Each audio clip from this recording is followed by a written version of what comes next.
Hello, everyone. I will be talking to you today about grief, loss, the loss of a loved one. I did a workshop a while ago on grief, a live work, well, not on live, but a workshop with my company, and it was so appropriate and it fit this bill. So I decided to a while ago. I'm sorry, let me turn this volume down. Live work, well, not on live, but I did it a while ago, and I decided to go ahead and put it on, use some of the information that I used there on this one. Also, I want you to know that Barbara gave me the okay. If you are blessed by any information that I share with you today, please feel free to donate. It's not mandatory, but it is appreciated. Thank you for your time. Smile and relax. Thanks, Barbara. We're going to go ahead and get started. When it comes to coping with grief and the loss of a loved one, there can be a lot of types of loss. Loss from a job, loss from a relationship, loss from someone passes away. Now, what I'm specifically speaking of when I talk about the loss of a loved one is all of those, because there is no, when it comes to grief, grief reflects all of those, and how we respond to grief is reflected in all of those ways.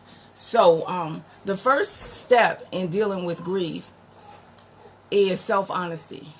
Self-honesty is basically saying that you are honest with yourself. You are understanding where you are at that particular moment, and you are deciding to move forward. The next one is, what are your strengths?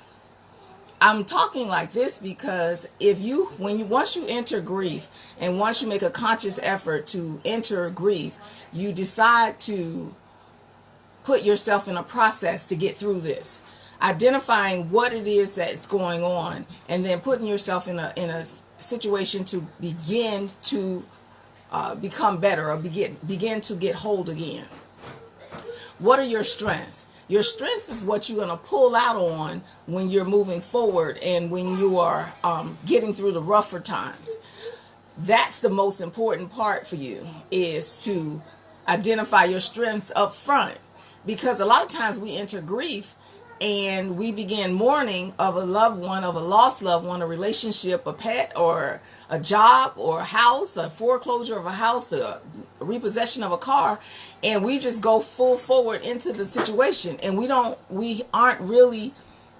haven't decided on what are our strengths and what are our weaknesses. I ask you to identify your strengths first, because at that moment, when you begin to when you begin to experience despair, when you begin to experience feelings of hopelessness, at that time you can tap into your strengths, and you can realize that, you know what, I can get through this because I've already identified what I'm strong in. What are your weaknesses? If we're talking about the loss of a loved one, and your weaknesses is that person, separation and being in control of when they can contact you may be key. Understanding that certain people will bring out sometimes the worst in you, and the most vulnerability, bring out your most vulnerable side. And being in control of when they contact you, how they contact you, or if they contact you is awesome. Blocking is ideal. Now, if we're talking about the loss of a loved one when it comes to life and death, then that's not necessary. That's not what this particular conversation is about. But to talk about the loss of a loved one, in death, that's how we're going to get further into that. Stages of grief. Stages of grief are denial and isolation.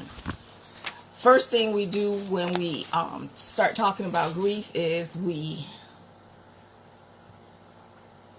deny it. You notice that in statements such as, I can't believe this is happening. I can't believe they're gone.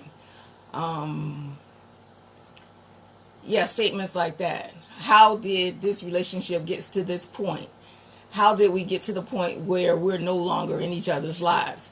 That's denial and isolation. And then you want to put yourself in a box. You want to put yourself in a situation where you don't want anybody to talk to you about anything regarding that person. And that's sometimes that's a good place to be, but sometimes that's the worst place to be.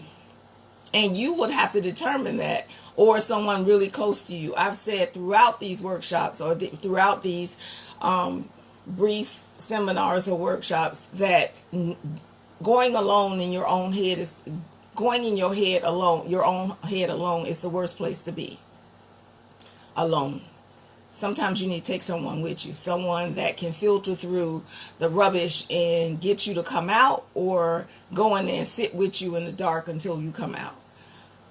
Denial and isolation. Anger next is the next one. After you've denied the situation, you've isolated yourself from everybody. Now you're mad. You're mad because either they're gone, you didn't tell them that you love them, you don't feel like in a relationship, you don't feel like there was closure. You're just mad. It's just, you're angry at this point. The next one is bargaining. Now you want to bargain. You want to say, well, if I do this, will they come back? If I stop doing this, will they come back? If I fix myself up, they may come back. If I had not told him to go to the store, he wouldn't have gotten, you know what I'm saying, he wouldn't have lost his life. Those bargaining tools, that's what we start to employ. Try to get it to the point where you're there. If I can do something to get them back, then I'm willing to do that. That can be good and bad. And it can be good in the sense of trying to put yourself in a better position to cope. It can be bad because you can lose yourself trying to find a way, if it's a relationship, to get someone back. Because if you cannot get anybody to come into your life that don't want to be there. Even if you bargain to get them there for a minute, it's only a matter of time before they leave again. Depression comes after bargaining. We get depressed, we get sad. The reaction is a quiet preparation. And the last stage is acceptance. Now, unfortunately, very few people get to the point where they're at acceptance. And then what's interesting about the grieving process and the loss of a loved one is sometimes you will get to denial, anger, bargaining, and then go back to denial. Once you start the grieving process, there is no continuum or constant continuum to say that you're going to go from one to the next, to the next, to the next, to the next, and get to acceptance. Because very few people, as I said previously, very few people get to acceptance. Very few people get to the point where they're okay with that person being gone. And sometimes very few people actually get to that point at all, and sometimes some people never get there. They spend their whole entire lives recycling these stages, and they never get to the point where they've accepted the loss of someone. You can find that in, if you've ever heard stories of lost love in high school, and the person never remarries, because getting to the point where they're accepting that person is gone, and then to move on to another relationship, that's just something they can't wrap their minds around. So acceptance never gets to that point. Some people get to the point where they're depressed. They're so depressed that they kind of stay in there for a while and they never come out. Or they come out at times to peek their heads out and to go back right back in. The only bad thing that I've noticed about depression is many times you can get to depression. Many times you don't know you're depressed until you're coming out of it. And I've learned that with dealing with measures of depression myself, and dealing with depression when talking to clients. Many times you don't know it until you're ready to come out of it. That's why it's very important for you, as I said previously, to have someone that's watching you, have someone that notices you, have someone that keeps their eye on you. And as your behavior changes, because that's how we identify depression, is your behavior will change. Very few people are depressed and they're nothing changes about them. Many times people are on autopilot when they're depressed, but they're still changing. And the next thing I want to talk about is, I'm trying to hurry up and get through this, is the myths of grief. If you ignore it, the pain will go away faster. Absolute false. It's important to be strong in the face of loss. Not necessarily. If you don't cry, it means you aren't sorry about the loss. Not necessarily. Grief should last about a year. That's really interesting to me when I hear a timetable on grief. And I'm going to get ahead of myself, but I'm going to come back. But it's like this. All of the years that I've been living, every year, if you were to imagine, every year there's another filter that goes in front of my face. Another filter, another filter, another filter, another filter. Now, all of these are transparent, but I begin to see life through these filters. So, if I was 3 years old and I got molested, that filter is there. If I was 5 years old to 10 years old, I was bullied in high school. Bullied in school. There's another filter. I was bullied in middle school, another filter. I was bullied in high school, another filter. I got in a car accident, another filter. So by the time you get to your age, just say you're 35, 40 years old, and if we were to give each life, each age, each birthday a different filter, you have 35 to 40 different filters that you see through for every situation.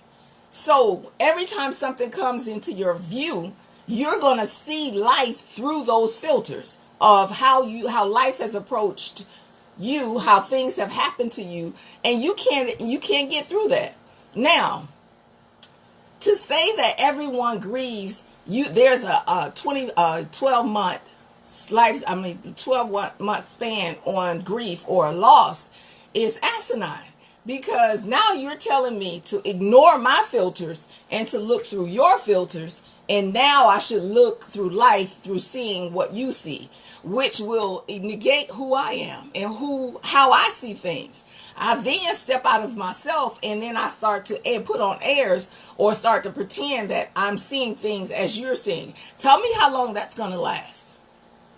Until you're no longer in my face, or until you're no longer my friend, until you walk away from me and say, I don't think that you're doing this right, or I don't think you're behaving properly, because you are expecting me to see life the way you saw it, and I am seeing life through the filters, through the lifespans that I've seen it, and now we're not responding the same way.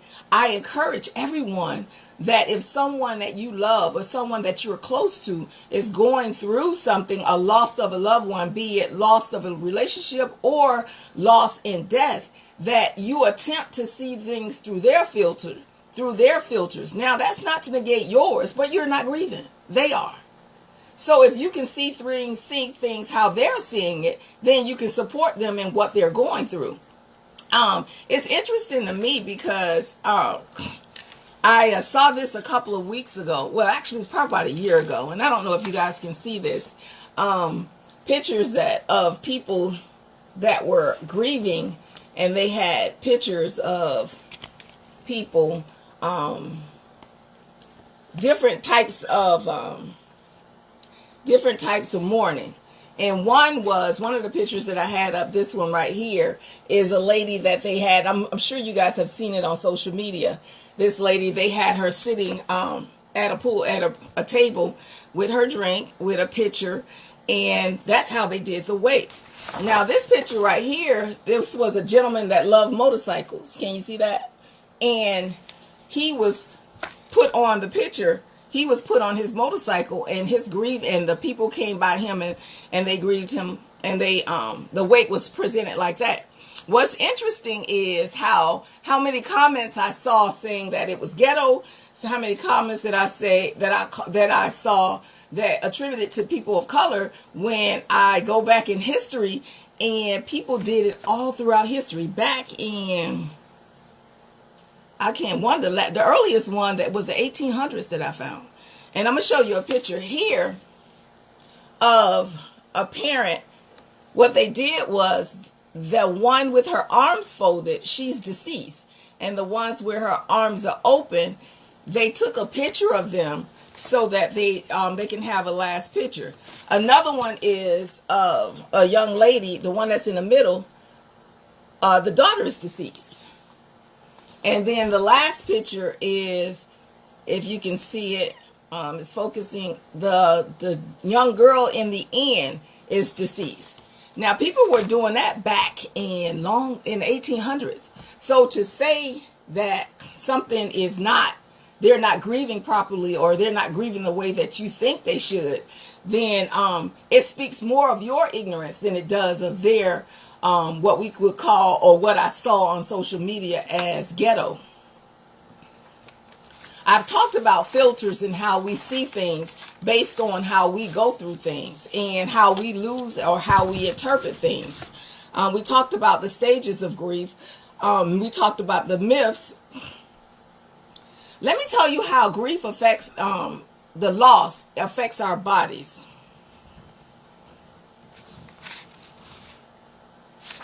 Let me go back to this page. Grief affects us through somatic symptoms. Somatic symptoms are symptoms that we can see, touch: headaches, stomach aches, ulcers, kidney stones, heart disease. All of that affects our bodies.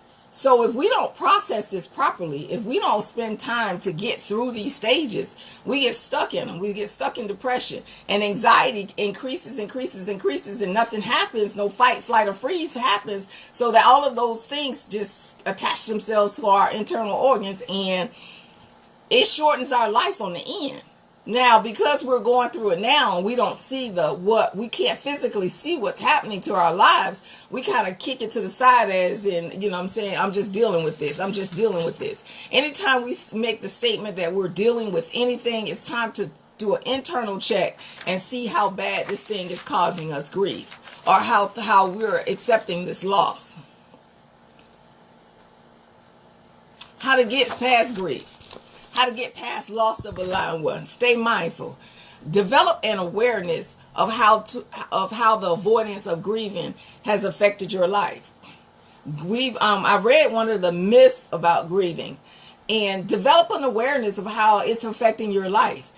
Being honest with yourself. If I were to go back to the first statement, self-honesty, you have to know what's affecting you. You have to know how you're dealing with something. If you're not physically internalizing, or if you're not step by step forcing yourself to get through this, or putting yourself in a position where you can get through this, you're going to continue to regurgitate those cycles over and over and never get to acceptance. And then that's not to say that if you get to acceptance that you won't start over. But if you got through it, it's like doing anything, putting a puzzle together. It's like doing anything natural. Once you get through it, the second time taking a test, the second time you take it, even if you failed it the first time, the second time you take it, you're likely to do better. Actually, statistics say that if you take a test and then you take it again, you're likely to do better with it the second time, and usually better the third time. So even if you never get through all of the stages, it's possible that you can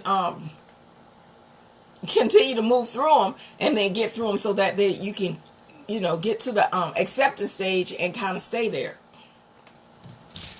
Sometimes getting stuck can be a problem. I mentioned that briefly. You get to one stage and you just acceptance and denial, and you can't get past that. Anger and denial, denial and isolation. Then you get to angry and you stay mad. That's a choice. Let me say that again. That's a choice. Every emotion that we experience is a choice. Every emotion that we experience is a choice. There are over 72 different emotions that we have. And actually it's probably more than that, but in the research that I've done, it's 72, and it's, like I said, it's actually probably likely more than that. Every time you respond to a certain situation a certain way, that's what you've chosen.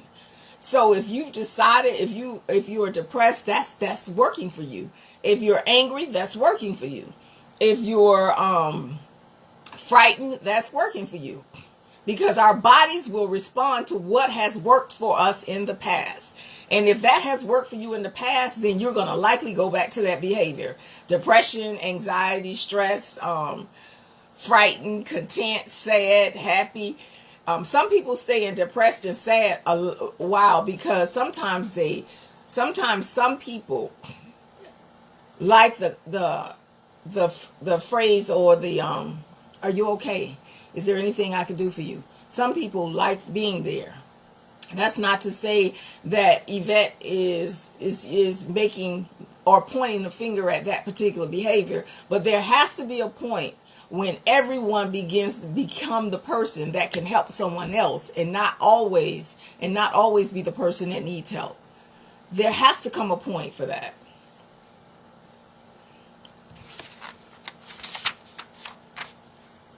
Coping.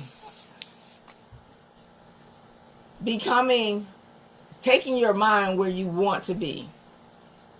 No matter what happens, no matter how you look at it, being positive, staying positive. Engrossing in another activity. Find something else to do. Our brains can only do one thing at a time. And if you choose to stay there, you will stay there. Let me do this exercise right quick. Think of a color. Now stand up. Now, if you thought of that color, did you think of that color when you stood up as you were standing up, or did you forget it and then stand up? Now, let me tell you what you likely did. You're probably going to say, most people that I do this exercise with say that I think about it as I was standing up. But what happened is that because the brain can only do one thing at a time, you even for a split second, you forgot that color, and then you stood up and you remember that color. Now, why did you remember that color? Because you told your brain that I need to remember this color. Now, think of a color, another exercise. Now, when I tell you to stand up and think of another color. Ready, set, go. Got it? Now sit down. So, when you thought of that first color, and then you stood up, you thought of that second color. At that very moment that you were thinking of that second color, did you think about the first color? Did you allow your brain to go back to the first color? No, you're likely to say that you thought of the second color first. That's because you changed your mind to think of something else. If you can keep this exercise in your mind, in your brain, in your forethought, that you chose to think of the first color, then you chose to think of something else. When you said, when I stand up, I'm going to think of something else. Now, you didn't verbally say those, but you did say that. When I stand up, I'm going to think of something else. Now, once you stood up and began to think of something else, very few people can say that they thought about that first color again because you're waiting for instructions. Now, we use this thing in substance abuse called move a muscle, change a thought. Physically moving a muscle forces you to change your thought as to what you're doing next. Now, once you do that, the next thing that you can do, physically move, and then decide to think of something else when you get to that, move whatever you're going to do. We have to realize, and this is one of the things that really, really, really brought it home to me, is I am in full control of what I think, what I feel, what I taste, places I go. I am in full control of that. If I am in full control of my mind, then I have to know that if I decide to grieve, and that's not to say that losing someone is not a significant thought to you, and it's detrimental. And I'm not minimizing pain, because I do understand it. And I'm not saying that it's that simple, because sometimes you can go over these cycles over and over and over, and maybe the 5th or 6th or 7th go around, you finally get to acceptance. What I am saying is I need you to understand that we are in control over what we do. And understanding and putting things in perspective, that's why you're going to go, as we said at first, what you're going to do is you're going to identify your strengths in this grieving process. And whenever you find that you are stuck, going back to that and finding and getting your strengths, or finding your strengths, or identifying a strength, will help push you through this. Because nothing like getting a truck stuck. The first thing you do is push force behind that truck. Maybe it's enough, maybe it's not enough, but it helps you get through that point. I'm gonna close there. We talked about grief of a loved one. We talked about grief of in death and in loved one.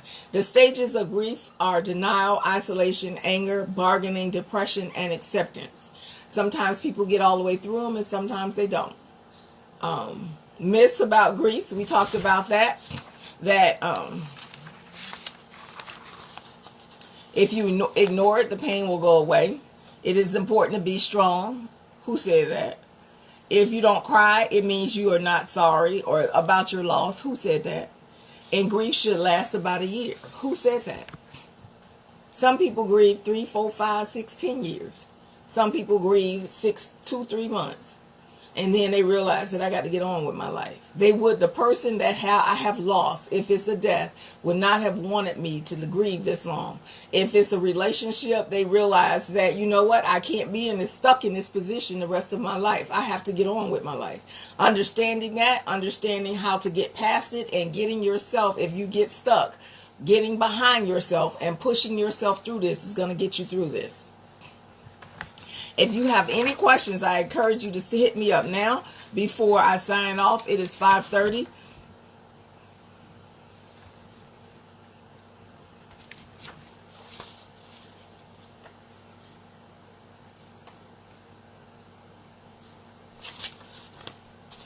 It is 5:30 now, and I'm going to stay online for about maybe 2 or 3 seconds. Well, not seconds, probably about another minute or 2 minutes, and see if I have any questions, comments, or thoughts. If so, hit me up. I did wanted to do a plug right quick. I did write this up in a little pamphlet that I did on grief. If you want this, you can hit me up on here in a donation on my Cash App, and I'll send it to you. If not, it's still all good. I encourage you to continue to be mindful, be thoughtful, understand that some people are not going to go through the process quickly, and telling anyone that they just need to get over it and get on with their lives can be the worst words that you can say to anyone. I thank you for your time, and I'm going to end now. I will keep this up, so if you have any questions, I'll be coming back to it, and I'll try to answer it. Thank you so much, and have a good day.